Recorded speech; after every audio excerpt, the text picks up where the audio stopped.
Okay, so multiplication and division, your final answer is going to be whatever your lowest number of significant digits are from the original numbers in the question. Now, addition and subtraction is actually a different set of rules. So addition and subtraction, again, you would still put this in your calculator as normal. So here, if we were to add 6.8 plus 11.934, we get 18.734 as our answer. But when you report your final answer to this, actually, it has nothing to do with significant digits, funny enough. But adding and subtracting have to do with the number of decimal places.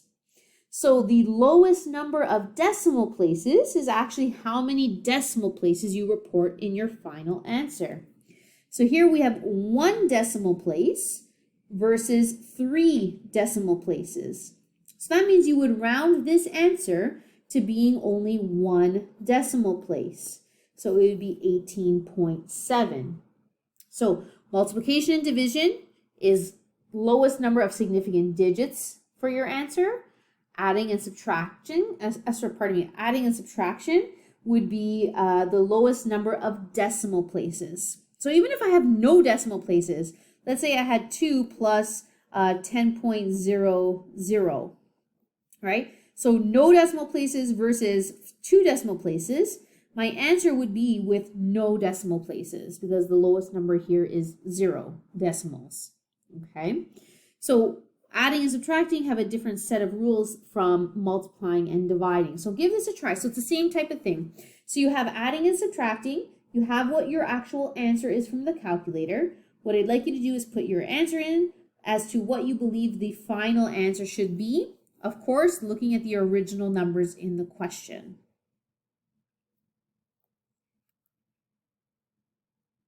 Okay, so let's take a look. So here we have 2 decimal places versus 1. So we want 1 decimal place. This should be 10.2 meters.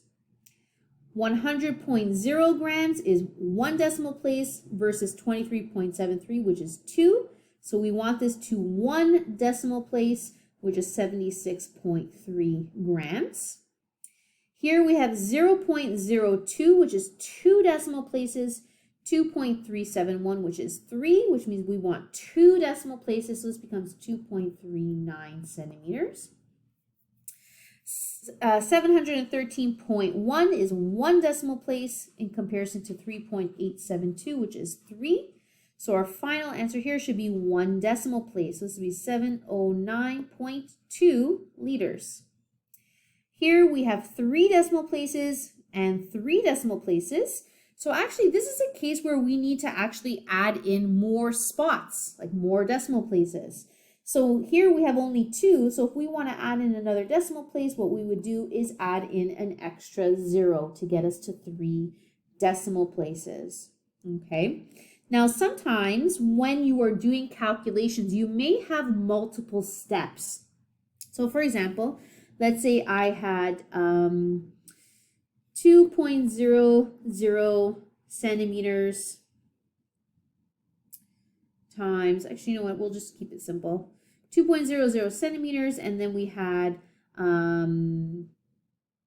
divided by 1.0, and then we had then minus 0.50. Okay, so here we have a case where we have like division and subtraction, like you have multiple things going on. The rule for multiplication and division is always the more important, or I should say, the rule that is followed. So if you have a case where you have adding, subtracting, multiplying, or dividing kind of mishmashed, you always do the multiplication and division rule. But if you're just adding and subtracting, of course you do the adding and subtracting rule. But in this case, we have division and subtraction. So 2 divided by 1 is 2. So then it'd be 2 minus 0.50, which would then be 1.5. Now, the final answer we're going to report here has to be the lowest number of significant digits. So here we have 3, 2, and 2. So actually, we would keep our answer to 2. So the point doesn't matter the numbers here. What I'm showing you is When you have a mixture of adding, subtracting, multiplying, or dividing, the rule for multiplying and dividing is always the one that is followed. So this rule that we went through with adding, subtracting is only if you're doing adding and subtraction only. So if you have multiple steps, let's say you have like you have to do something first and then you multiply it and then you have to add in something. If you're doing multiple steps, you always follow this multiplying and dividing rule. So most of the time, I'll be honest, most of the time we're going to end up following this because very rarely are you doing only adding or only subtracting.